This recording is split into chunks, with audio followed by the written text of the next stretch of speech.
Bank থেকে না চাইতে যে সুদ আসে সেটা দিয়া ব্যাংকের সার্ভিস চার্জ থেকে কাটাকাটি করা যাবে কিনা।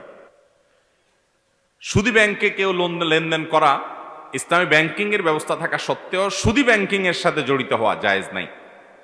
হ্যাঁ, কারোর বিশেষ কারণে প্রয়োজন হয়েছে, নিরুপায় বাধ্য হয়েছে বা আগে থেকে আছে, এখন সে ক্লোজ করে আসতে সময় লাগবে বা বিশেষ মাসলাহাতের কারণে তার জন্য জরুরি, সে নিরুপায়, তাহলে সে সুদের কারবার করছে, সুদের ব্যাংকে সুদের কারবার করছে না, সুদের ব্যাংকে লেনদেন করছে, টাকা রাখছে, উঠাচ্ছে।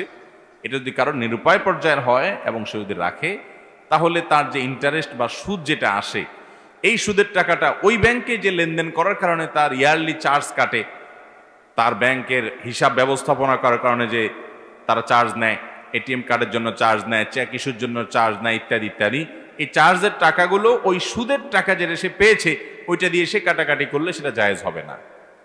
কারণ চার্জ যেটা ব্যাংক নিচ্ছে ওইটা ব্যাংকের ন্যায্য অধিকার, আপনাকে সার্ভিস দিচ্ছে তার জন্য সে চার্জ নিচ্ছে। আপনি যদি সুদের টাকা দিয়ে দেন তাহলে সুদের টাকাটা আপনি নিজে ভোগ করলেন, আপনার একটা কাজে আপনি খরচ করলেন, এটা জায়েজ নাই।